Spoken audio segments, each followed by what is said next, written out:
Je bénis le Seigneur pour cette grâce, cette opportunité qui me donnait de nous parler. Je ne suis pas spécial, je ne suis pas meilleur que plusieurs ici. J'estime que c'est une grâce.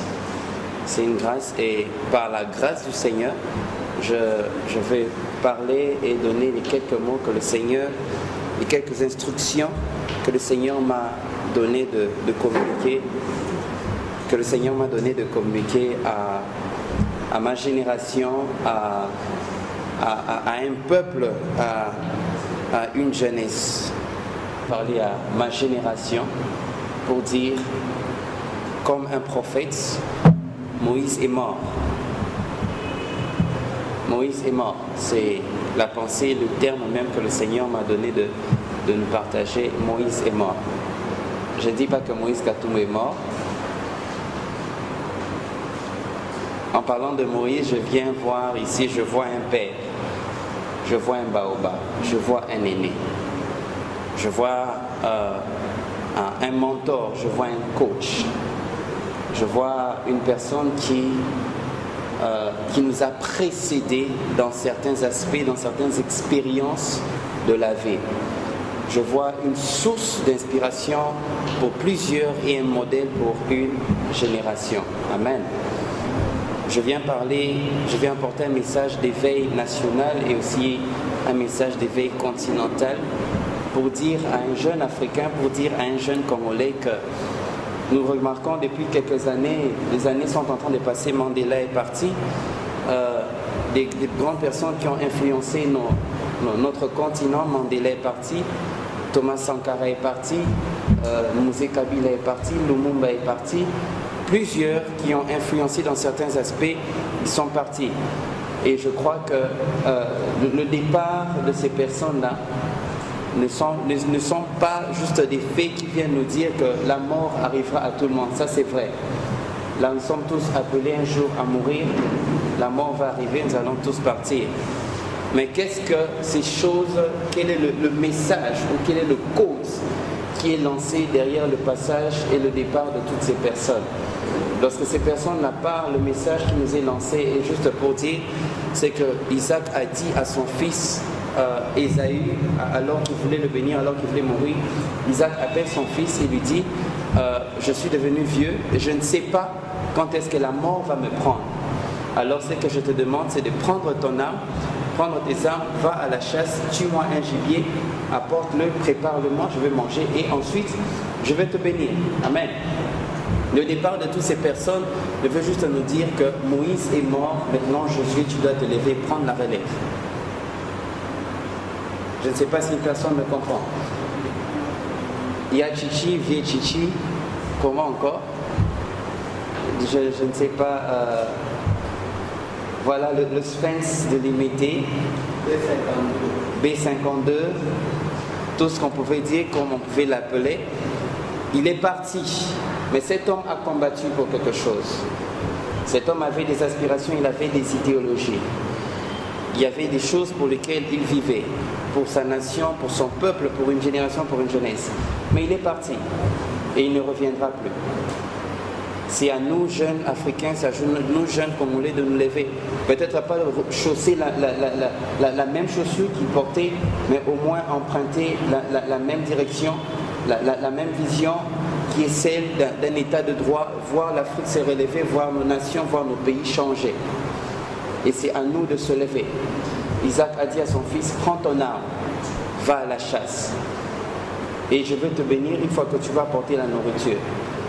La bénédiction que Isaac voulait apporter à son fils, voulait donner à son fils, n'était pas conditionnée par le fait que Isaac allait manger. Non. Mais le plus grand plaisir de Isaac, la Bible dit même dans le chapitre bien avant, que lorsqu'ils sont nés, Rebecca, la femme d'Isaac, aimait Jacob.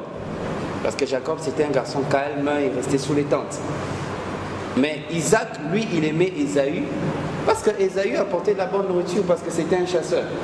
En fait, le souhait de Isaac avant de mourir n'était pas que Ésaü aille préparer, mais le souhait d'Isaac était que Ésaü fasse bien ce qu'il a toujours fait.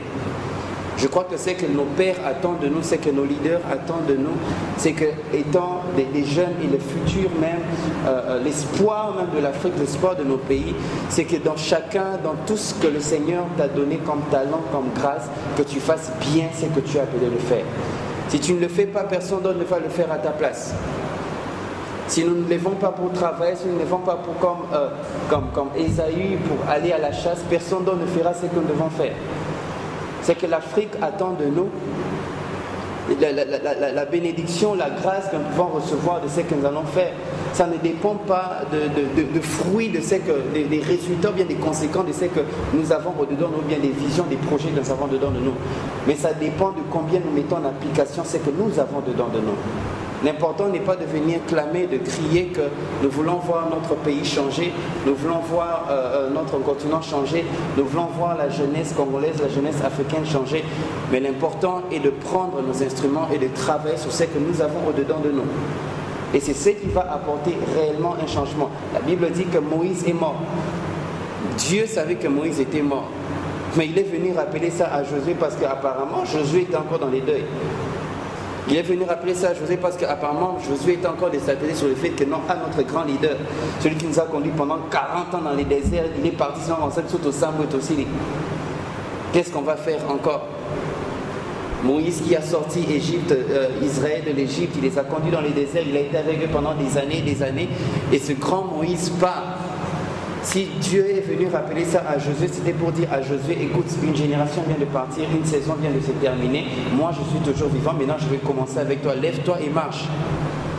Je vais dire à une personne que nos grands sont en train de partir et ceci est un signe pour dire à la génération future, à la jeunesse congolaise, à la jeunesse africaine, levons-nous et travaillons. Nous sommes dans différents aspects, que ce soit la politique, que ce soit la vie sociale, que ce soit le domaine spirituel, peu importe, qu'un Josué se lève et fasse entrer sa nation dans la terre promise. Moïse est mort, ces personnes sont passées, ils ne reviendront plus, quoi que l'on fasse. Même si on peut comment les immortaliser, peu importe ce que l'on va faire, Taboulé est parti, il ne reviendra pas. Papa Lemolo est parti, il ne reviendra pas. Il y a un Josué qui doit se lever. Et ce Josué-là, c'est toi, c'est moi. Chacun a sa part de responsabilité. Nous devons nous lever afin de changer et de redorer l'image de notre pays et l'image de notre continent. Notre continent est sur le point d'entrer dans sa terre promise, dans les temps qui viennent. L'Afrique est dotée de beaucoup de talents qui peuvent influencer et changer même le système du monde. Mais ces choses ne peuvent pas changer et ne peuvent pas arriver à moins qu'un Josué se lève. Moïse est mort. Je répète, Moïse est mort. Moïse est mort. Ils ont fait leur temps. Tshisekedi est mort. Toutes ces personnes qui sont venues avant Tshisekedi sont morts. Ils sont partis. Et le Seigneur est en train d'épurer, de sanctifier la classe politique de notre pays, la classe politique de notre continent. L'Éternel est en train d'élever une nouvelle génération. Il cherche un Josué qui va se lever, qui va oublier le passé et qui va aller de l'avant. Avec la pensée et le mind de Dieu. Isaac a dit à Ésaü, prends ton arc. J'aimerais dire à une personne, prends ce que le Seigneur a déposé en toi. Le talent, la grâce que tu as, je ne sais pas ce que c'est. Mais le peu que tu as dedans de toi peut changer notre pays, peut changer notre continent. L'important n'est pas d'avoir beaucoup. L'important c'est que le peu que tu as quand tu jettes déjà en terre. Il y a certains grands arbres que nous voyons ont commencé par être des petites graines. N'attends pas nécessairement d'avoir beaucoup. La Bible dit qu'il y avait un homme, un chef, qui allait en voyage. Il a fait venir 3 de ses serviteurs. Il a donné à l'un 5 graines, 5 talents, à l'autre il a donné 3, à l'autre il a donné 1. Et il est parti. Celui qui a reçu 5, qui avait reçu les 5, il allait les faire valoir, il en a obtenu plusieurs. Celui qui avait reçu 3, il aussi allait les faire valoir, il en a obtenu plusieurs. Et celui qui avait reçu la seule graine qu'il avait là, il n'en a rien fait. Et lorsque son maître est revenu, il leur a fait faire des comptes, et celui qui n'avait rien, qui avait le seul talent, qui n'avait rien fait, on lui a ôté ce qu'il avait, on avait donné celui au premier qui avait joué plusieurs, et on l'a jeté dehors. Nous serons tous à blâmer si chacun d'entre nous ne mettons pas en pratique le peu que nous avons reçu. Nous n'avons pas d'excuses. J'aimerais dire à une personne, nous n'avons pas d'excuses. Le Seigneur m'a envoyé parler à une personne ici, avec le peu que tes parents ont, avec le peu qu'ils ont. J'ai vu des parents vendre des parcelles, ils n'ont rien. Il y a 5 enfants, tu es le seul qui est venu ici en Inde pour étudier, ils n'ont rien, mais le peu qu'ils ont là, ils se sont dit, si on investit au moins dans cet enfant, demain on pourra retrouver plus que ce qu'on a investi. Le peu qu'ils ont, les peu qu'ils ont. J'ai fait pratiquement 10 mois à New Delhi, il y avait un monsieur qui avait l'habitude d'escroquer les gens en leur disant que venez en Inde, là-bas il y a du boulot. Le boulot c'est vraiment quand tu sors de chez toi comme ça, tu arrives au coin de l'avenue, tu demandes, il y a le boulot ici, on te prend $50 par jour.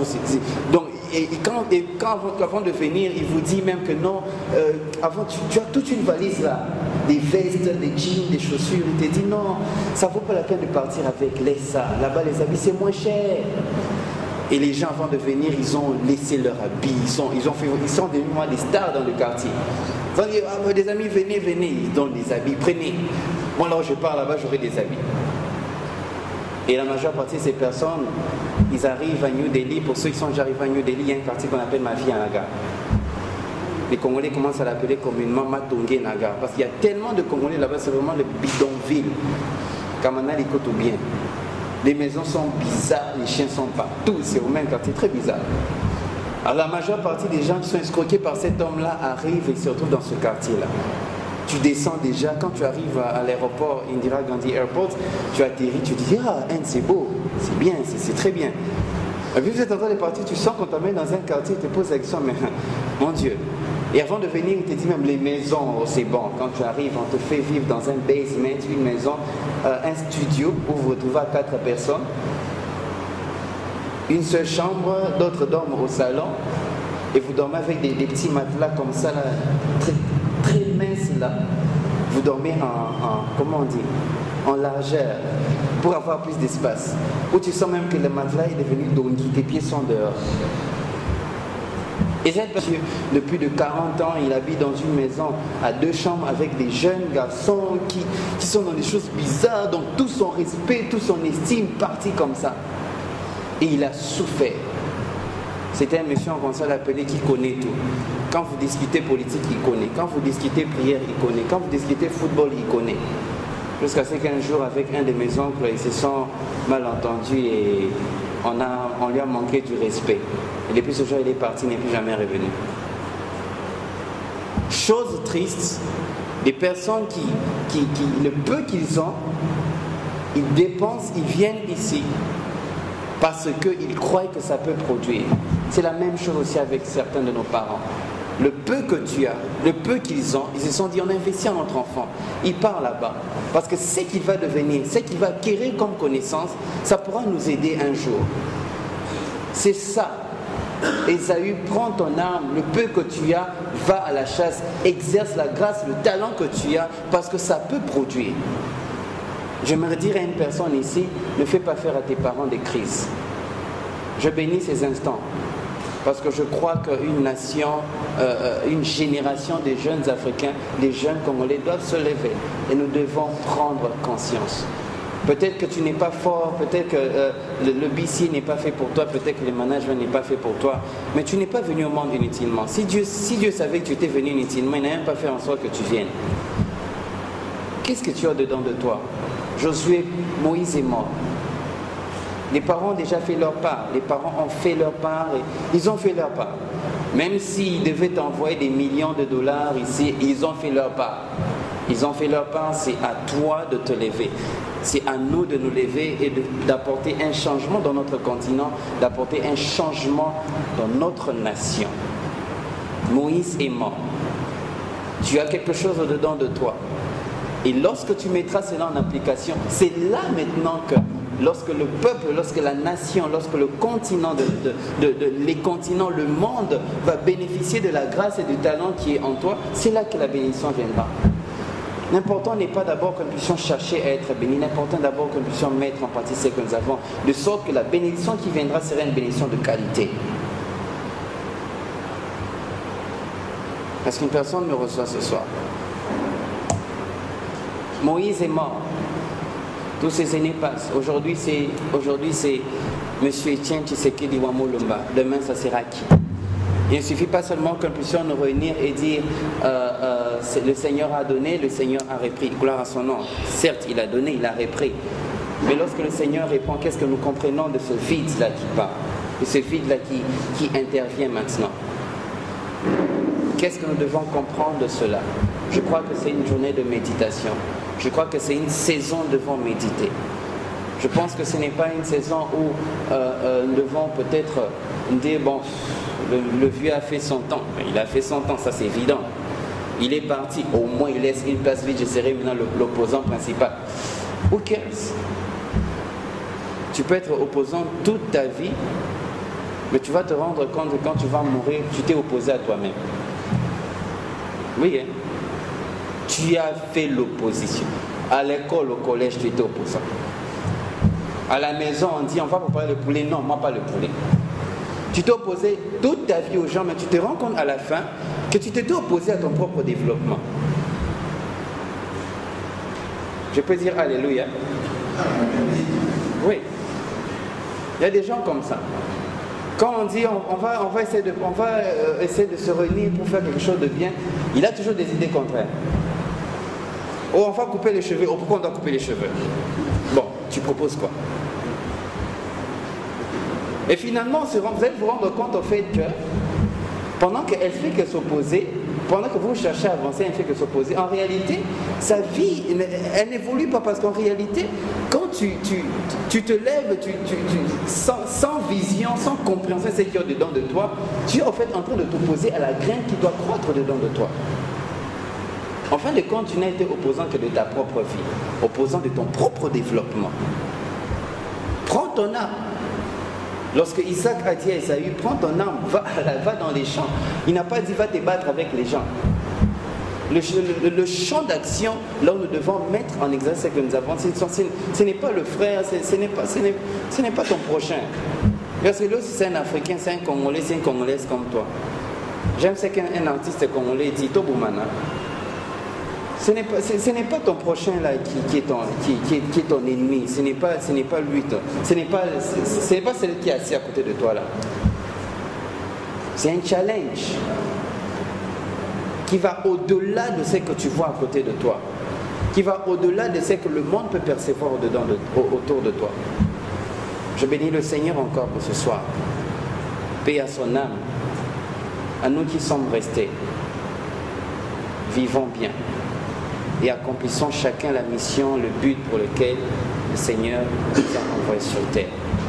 Je crois qu'à la fin, le Seigneur dira à tous, comme il a dit à ce serviteur, bon et fidèle serviteur.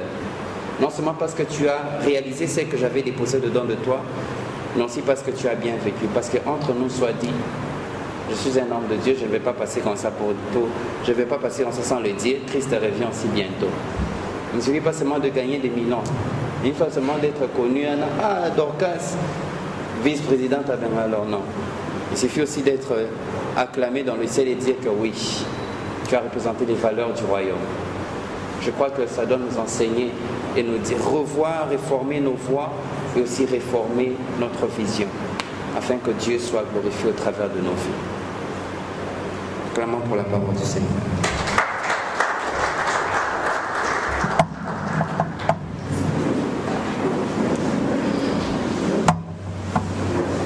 Merci, prophète Jérémie, pour cette prière. Je vous dis encore un grand merci d'avoir participé à cette journée de recueillement pour rendre hommage à M. Etienne Tshisekedi.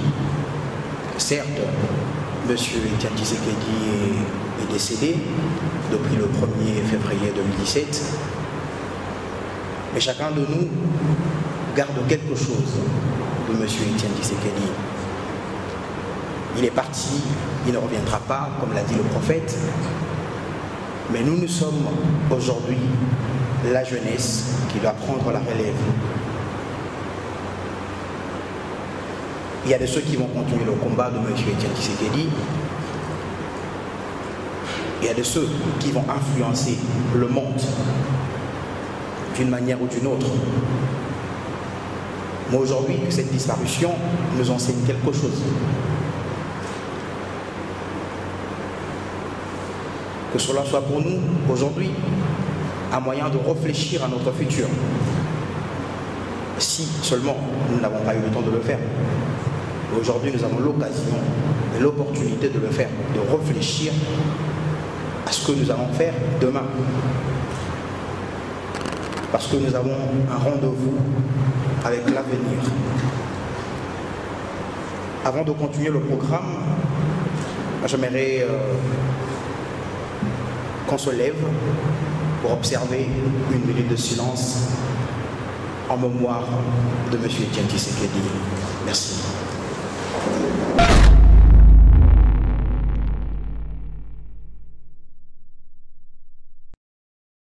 Avant de commencer et avant de continuer, excusez-moi, je vais faire un petit briefing par rapport au programme de ce soir.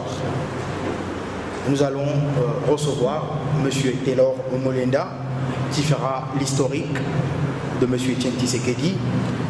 Et après cela, nous allons recevoir M. Samandumba qui fera une pensée en tant qu'analyste politique par rapport à la vie et au message de M. Etienne Tshisekedi. Et après cela, nous allons suivre un petit documentaire, un tout petit peu, de 10 minutes sur le parcours de M. Etienne Tshisekedi. Et après cela, nous allons recevoir des témoignages. Comme je l'ai dit tout au début, que chacun de nous garde une histoire, garde quelque chose de M. Etienne Tshisekedi. Et nous aimerions, excusez-moi, le partager ici avec vous, chers compatriotes. Alors de ce fait, pour gagner le temps, nous allons inviter M. Taylor Omolenda qui nous parlera de l'historique de M. Etienne Tshisekedi. Merci. Bonsoir à tous. Premièrement, j'aimerais vous remercier d'être venus, remercier tout le monde qui s'est senti libre, tous ceux-là qui ont pris leur temps à venir dans la salle pour essayer un peu de rendre hommage à cette icône politique, M. Etienne Tshisekedi. J'aimerais aussi particulièrement remercier toute l'équipe qui s'est organisée pour permettre la réalisation,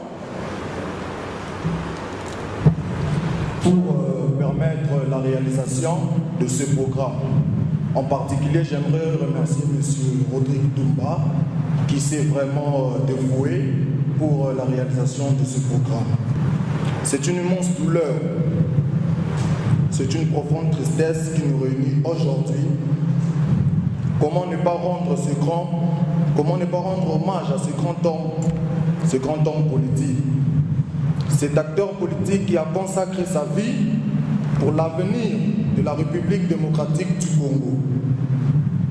Cet homme qui a accepté humiliation, cet homme qui a accepté prison, cet homme qui a sacrifié sa vie, cet homme qui a fait passer le Congo même avant ses propres besoins. Cet homme que nous avons tous aimé malgré nos divergences politiques. Cet homme qui est le digne fils du pays. Cet homme qui est lui-même l'exemple du vrai sens du mot patriotisme. Cet homme qui est notre père. Par ici, encore une fois, j'aimerais que vous puissiez un peu s'élever pour rendre hommage à Etienne Tshisekedi, juste une minute de silence, non seulement à Etienne Tshisekedi, mais à tous ces acteurs politiques qui sont morts.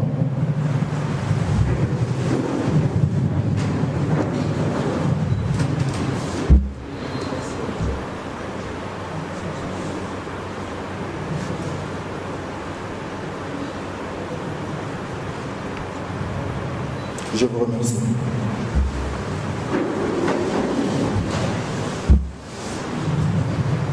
Qui est Étienne Tshisekedi?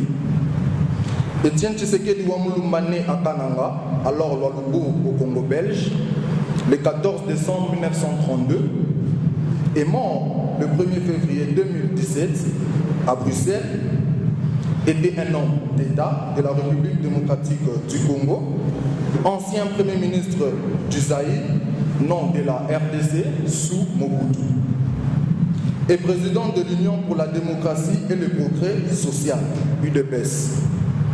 Étienne Tshisekedi est d'origine Luba. Il obtient son diplôme de docteur en droit à l'université Lovanium de Kinshasa en 1961, devenant ainsi le premier diplômé en droit du Congo déjà en 1960, père de la démocratie congolaise. Celui qui était sans doute l'opposant congolais le plus connu au monde s'est éteint d'une embolie pulmonaire le 1er février à l'âge de 84 ans, à Bruxelles où il était hospitalisé depuis le 24 janvier dernier. Un coup de tonnerre dans le ciel congolais, un coup dur pour la démocratie congolaise. Un politologue congolais, s'il n'avait pas que des amis, en particulier dans la classe politique congolaise, force est de reconnaître qu'Étienne Tshisekedi Wamulumba, le leader de l'Union pour la démocratie et le progrès social, bénéficiait d'une très forte popularité au sein de ses successeurs. Une notoriété qu'il devait à sa longue et tenace opposition à l'ex-président Mobutu et à ses successeurs, ainsi qu'à sa lutte incessante pour la démocratie qui a commencé dans les années 1970. C'est en 1960 que ce docteur en droit de l'université de Lovanium, actuellement université de Kinshasa, né le 14 décembre 1932 à Lualabo, actuel Kananga, chef-lieu du Kasaï central. Dans ce qui était alors le Congo belge, fait son entrée dans l'arène politique en tant que commissaire général adjoint à la justice. Dans les collèges des commissaires généraux, le gouvernement provisoire mis en place par Joseph Désiré Mobutu, après sa chute putsch du 14 septembre 1960, après la deuxième prise du pouvoir de Mobutu en 1965, Tshisekedi occupera divers postes ministériels, intérieur, justice et plan. Pendant ce parcours, aux côtés de Mobutu Sese Seko, on lui reprocha d'avoir fermé les yeux devant l'assassinat du feu émérite Patrice Lumumba. La fissure des premiers désaccords avec Mobutu. Le premier signe de désaccord apparaissent en effet quand Mobutu crée le 20 mai 1967 le mouvement populaire de la révolution, MPR, dont le programme et les grandes options fixées dans le manifeste de Nzélé. Paru un mois plus tôt, augure à l'instauration du monopartisme. Le MPR aura d'ailleurs le statut de parti unique avec la révision constitutionnelle de décembre 1970. Le bipartisme que prévoyait la Constitution de 1967, dont Étienne Tshisekedi fut le père avec Marcel Yaou, est donc aboli. Le fossé entre les deux hommes se creuse en 1969 lors des massacres d'étudiants de l'université de Lovanium, qui demandent une amélioration de leurs conditions matérielles et une très grande autonomie de leur établissement. Cet événement est conjugué aux dérives dictatoriales du régime du feu Joseph Mobutu. Autant de faits que Tshisekedi dénonce en 1969, il est envoyé comme ambassadeur au Maroc, histoire de l'éloigner du pays. La goutte qui fera déborder la vase est le massacre d'exploitants clandestins de diamants en juillet 1979 au Kasaï oriental à Katekelai. Un massacre fortement condamné par la Fédération internationale des droits de l'homme et Amnesty International. Alors député national, Tshisekedi consigne la lettre au président Mobutu qui dénonce les violations des droits de l'homme à Katelaï. Par son courage, il impulse la démocratie au Congo. Le 1er novembre 1980, le bras de fer engagé avec Mobutu se durcit. Alors qu'il siège à l'Assemblée nationale, Tshisekedi est l'un des 13 députés à exiger la démocratie du pays dans une lettre ouverte adressée au président de la République. Refus de Mobutu qui les a fait arrêter, torturer et les déchoir de leur mandat parlementaire. Mais Tshisekedi persiste et signe en confondant l'UDPS en 1982. En compagnie d'une douzaine de ses collègues, cette initiative lui vaut des séjours prolongés en prison. Ce parti devra attendre une dizaine d'années dans la clandestinité avant d'être autorisé à fonctionner en tant que parti politique. Le courage dont il fait preuve de cette époque lui vaut toujours aujourd'hui l'admiration des Congolais. Tshisekedi a été l'un des rares hommes politiques à s'opposer au régime dictatorial de Mobutu à Kinshasa. La plupart des autres opposants partis en exil, mais lui, il est resté au pays. Il s'est montré très courageux en osant dire publiquement que Mobutu était un dictateur. La vague de la démocratisation qui s'empare de l'Afrique au début des années 1960, après la chute du mur de Berlin, n'épargne pas le Zaïre de Mobutu. L'âge du laisse aux innocents au monopartisme, Étienne Tshisekedi, longtemps assigné à sa résidence, recouvre enfin sa liberté. Le 7 août 1991 s'ouvre la conférence nationale du Zaïre, interrompue en septembre par des pillages pour tenter de faire face aux événements. Mobutu nomme Tshisekedi Premier ministre.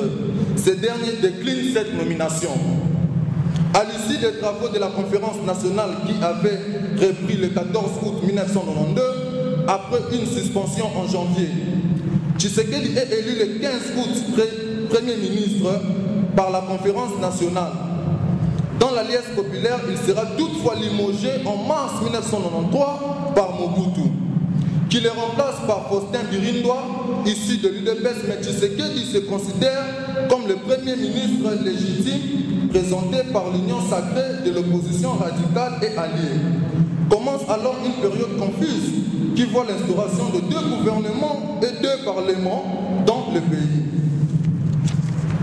Tshisekedi est un homme constant. Si on le juge rigide et trop exigeant, on lui reconnaît aussi de grandes qualités. Primo, sa liberté, étant son franc-parler. Il n'avait pas un langage diplomatique, il n'enrobait pas les choses et appelait un chat un chat. La constance de son combat pour la justice et la démocratie et son honnêteté, des qualités rares parmi la classe politique congolaise d'aujourd'hui. Tshisekedi avait le sens du partage et défendait les petits et les pauvres. Ce n'était pas un homme d'argent. Il ne vivait pas dans le luxe dans sa maison à Limete. Poursuit son côté légaliste, Tshisekedi était partisan de la non-violence et refusait la prise du pouvoir par les armes. Ainsi, il n'a pas été impliqué dans les guerres à répétition qui ont déchiré le pays, notamment depuis 1998. Il n'a jamais fait partie ou créé des milices armées. Alors, comme vous le savez, nous sommes là pour rendre hommage à ces grands hommes politiques. On reconnaît un grand par la valeur de ce fruit, un arbre qui est grand, on reconnaît par la qualité de ce fruit. Alors il y a des témoignages qui continuent. En ce lieu, nous avons aussi le président, le candidat président de la communauté, qui veut aussi rendre hommage. Nous faisons appel à M. Josué Mawanga, il va venir sur vos actes. Est-ce que ma voix est audible? Merci beaucoup, ça ne dérange pas. J'aimerais être au moins succincte, bref, mais aussi très lucide par rapport à ma présentation. La politesse relationnelle me donne la permission de dire que je suis Josué Mawanga. Je suis de ceux qui croient que tout tombe et tout s'élève par rapport ou bien suivant les leaderships. C'est un homme à tout prix où on ne peut même pas enlever son nom dans l'histoire, mais c'est maintenant un devoir. Et tant que l'élite congolaise de pouvoir réfléchir dans la possibilité de se prolonger dans le futur en termes clairs, quel est le message en termes d'unité, mais également dans la diversité. C'est un homme au-delà des tribus, au-delà de la langue, qui a si entouré et qui a si imbibé une vision claire qui nie le Congo dans toute sa globalité. Je ne suis pas de l'IDPS, encore moins un opposant politique. Mais ici, je parle étant qu'un homme passionné du leadership et un homme qui a su influencer le monde. Mais je crois fortement que je ne suis pas le conseiller de Dieu. Mais je plaide, je demande et je prie que des hommes à la taille ainsi qu'à la vision de Tshisekedi puissent naître au Congo et partout ailleurs. Des hommes qui ne changent pas de conviction lundi et mardi. Des hommes qui sont à la fois constants, équilibrés, mais également stables dans leur vision. Un homme qui a été inspiré par Mahatma Gandhi, mais également par Mandela ainsi que Martin Luther King. Et j'ai compris qu'on ne sauve pas une nation en mourant pour elle. On ne sauve pas quelqu'un en mourant pour cette personne. On sauve une nation en ressuscitant pour elle. Mais il s'est fait que la philosophie est plus puissante que la mort. Il s'est fait que ce monde ici est dirigé par des hommes qui sont déjà morts. Nous parlons de la démocratie. La démocratie n'est pas le fruit des gens qui sont vivants. Et bien je crois et je plaide que les hommes et les femmes qu'il a à conduire puissent déterminer l'effectivité de son leadership. Je prie que les hommes et les femmes qui ont adhéré à sa vision puissent comprendre qu'il est parti pour se rendre inutile, pour que l'utilité de sa vision puisse s'étendre dans cette génération. Je crois que la RDC a besoin de hommes et de femmes qui ne changent pas les standards pour l'argent, des hommes et des femmes qui ne considèrent pas l'argent comme une priorité ou bien comme un fondement, mais les gens qui sont focalisés sur le développement du peuple pour changer toute une génération. Je ne vais pas monopoliser la parole. Je crois que l'amour doit unir les Congolais, mais que le leadership puisse bâtir ce pays. Que vive la République démocratique du Congo, que vivent les institutions dirigeantes. Je vous remercie. Merci, M. Josué. Nous continuons avec ce témoignage. Nous avons 30 minutes, M. Domicili, aussi, quelque chose.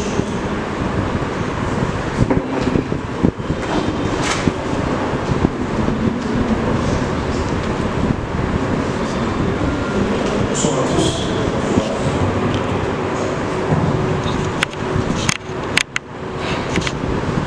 Je commence d'abord à remercier l'organisation de ces instants, ainsi que tout un chacun pour la présence de ce lieu. Je pense qu'il serait ingrat et aussi irresponsable, je dirais, de mon expression, pour les leaders de l'Union ainsi que les personnes qui ont eu à assumer certaines fonctions de ne pas soulever juste une petite parole à la mort de ce canteur, cette personne qui a inspiré ainsi que touché autant de vie. D'où je me joins à cette initiative ainsi aux personnes qui ont exprimé leur pensée pour partager 2-3 petites pensées qui, je pense, pourront aussi nous être un tant soit peu bénéfiques. De 1932 à 2017, M. Tshisekedi a marqué les esprits. Il a su inspirer plusieurs, il a été un modèle, une référence, un leader réputé pour son charisme ainsi que sa fierté débordante. Ce monsieur était aussi un politicien hors pair, de par sa forte volonté de vouloir voir les choses changer et avancer. Reconnu pour ses bains de fourrière Chichi, Dieu Chichi, nous l'ont appelé, a su transmettre une mentalité, celle de ne jamais accepter d'être captif. Mais j'aimerais cet après-midi éveiller notre attention sur certains faits. Il est important d'honorer les morts, mais je pense personnellement que que le plus important dans la vie sont les leçons que nous tirons au quotidien, car ces leçons nous permettent d'avancer et de pouvoir changer notre manière de percevoir le monde. D'où j'aimerais avec vous tirer certaines leçons de la vie de cette école. M. Etienne Tshisekedi, qui était ministre, Premier ministre, président de RSAI, vice-président de l'Assemblée nationale, ambassadeur, président de son parti et tant d'autres responsabilités. Mais ce monsieur Dumont, son parcours ainsi que son influence n'a pas su transmettre totalement son héritage. La vie de M. Etienne Tshisekedi devait être au même niveau que celle de Nelson Mandela, Gandhi, Martin Luther, etc. Car l'impact ainsi que l'influence que ce monsieur avait au sein de la population était une influence qui devait pousser les personnes à sérieusement se lever et ce que pouvait réunir toute la population congolaise sans exception. Mais l'élément qui n'a pas permis à ce baobab d'atteindre cette dimension est le moi, la vision du bien personnel. Plusieurs éléments tels que la manifestation de la destruction de l'économie maldive au Zaïre, la division dans l'UDPS, après l'exclusion de l'Iwa Kibasa, etc. Le travail de la CNP, l'adoption du tribunal pénal, l'entrée de l'FDL, la demande du dialogue et le refus de participer après acceptation, après encore acceptation de participer. Bref, tous ces éléments sont des éléments qui ont pu mettre en avant le moi plutôt que l'intérêt général. D'où, je pense qu'il est important pour nous, jeunesse, futurs dirigeants de demain, je dirais même dirigeants déjà d'aujourd'hui, de pouvoir mettre un accent sur le bien communautaire, de pouvoir voir l'intérêt général et non pas l'intérêt personnel et particulier. Il est important d'être leader, mais il est encore plus important de pouvoir s'investir dans les personnes que nous dirigeons et de pouvoir donner le meilleur de nous. Mon discours ne nie en rien la grandeur ainsi que le respect apporté à cet homme. Mais je pense que nous devons tirer des leçons et des leçons sérieuses ainsi que des leçons neutres pour nous permettre d'avancer et d'être efficaces dans notre génération. J'aimerais souligner une chose et mettre entre les mains toutes ces analyses n'ont aucune couleur politique, aucune connotation. Ce sont des analyses d'un simple intellectuel, d'un simple analyste politique qui se dit et se demande voir le monde changer. J'ai dit et je vous remercie. Merci, M. Domicile. Je crois que si aujourd'hui on avait demandé aussi de pouvoir donner un témoignage, je voudrais juste dire que c'est la constance de ce grand homme politique qui nous a marqué beaucoup plus. Quand on fait la politique sans la constance, on change tout le temps les positions. Les gens ne nous accordent plus autant d'aura et autant de privilèges. Aujourd'hui, nous honorons ce grand homme à cause de sa constance. Et aujourd'hui, il a laissé quelque chose. Son sens de leadership va influencer des générations. Certes, il est grand, mais sa pensée reste en nous. Et c'est cette pensée-là qui nous donnera la force d'aller de l'avant. Alors, nous sommes pratiquement à la fin de ce programme. J'aimerais inviter Mademoiselle Dorcas, elle aussi, elle a un témoignage. Et après, il y aura un micro-baladeur pour ceux qui auront le témoignage à donner juste après. Parce que nous rappelons que cet événement est médiatisé. Alors nous allons passer le micro-baladeur pour ceux qui auront le témoignage à faire. J'appelle Mademoiselle Dorcas Fata sur le plateau. Bonsoir.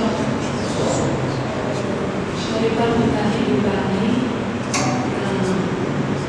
Je pense que si je veux parler de papa Etienne Tshisekedi, moi je l'appelle papa. J'ai beaucoup de respect pour ses parents. Il est considéré parmi comme le père de la démocratie. C'est même, personnellement, je dirais, parmi les personnes qui m'ont motivé à m'élever à devenir le changement que le pays attend. Et donc jeunesse congolaise de la diaspora, bien sûr que nous sommes ici avec alors. Je voudrais simplement dire, au-delà de connaître ce qu'il a fait, nous devons prendre aussi ce que nous avons de lui, ces idées, de le mettre aussi en pratique. Aujourd'hui, nous sommes là pour dire au revoir à cet homme grand, puissant qui est parti. Alors, qu'est-ce que nous devons faire? Il est bel et bien à la coutume de nous parler, de pleurer mort, mais au-delà de pleurer, nous devons aussi prendre conscience. Il nous a laissé un message, il nous a dit de nous prendre en charge. Je pense que nous tous qui sommes là, nous allons vraiment prendre conscience de ce que nous sommes. Nous allons prendre conscience de l'avenir de notre pays. Nous n'allons plus voir l'avenir à travers les yeux des autres personnes, mais nous allons porter nos propres têtes afin de voir l'avenir que nous voulons bâtir. Merci beaucoup et question de réponse. Merci mademoiselle Dorcasieta. Nous sommes pratiquement à la fin. Moi je signalais s'il y a un témoignage dans le public. Vous pouvez juste vous manifester, on va vous donner le micro. Bonsoir. Pour ceux qui ne me connaissent pas, je m'appelle Carlos Moutabokaï. Je pense que tout a déjà été dit. Il faudra avoir un souvenir plus complètement de notre grand-père. On a parlé de mon âge, et tu fais parler de ce que je pense que le monsieur que nous voyons devant nous là, dans les images, a été une référence transgénérationnelle. Donc il a parcouru toutes les générations. Ceux de nos grands-pères, ceux de nos parents, ainsi que nous-mêmes. On peut aussi inclure nos enfants. Et je demande aussi, si je ne le faisais pas, être respectueux envers vous, honorer ceux qui sont ici ce soir, parce qu'on respecte ceux qui respectent les autres. Rendre hommage, c'est un signe de respect. Et sachez aussi que vous serez respectés dans l'avenir. On rend hommage à ce grand homme.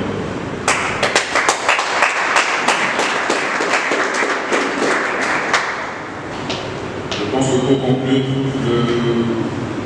monsieur Touron est un signe de constance pour l'ami ma soeur, un signe de personnalité. C'est vraiment quelqu'un qui est fait de la personnalité, malgré toutes les tentations qu'il a subir. C'est une référence pour nous jeunes car nous avons souvent tendance à ne pas avoir de position face à ceux qui veulent nous bouger dans la société, face à nos décisions que nous prenons, face à la position que nous prenons souvent face à certaines influences extérieures. Et je pourrais dire pour conclure, comme ce message sera diffusé, comme l'a dit notre soeur, pour les intervenants qui passeront après, et je voudrais une pensée pieuse pour notre défunt grand-père. Je vous remercie.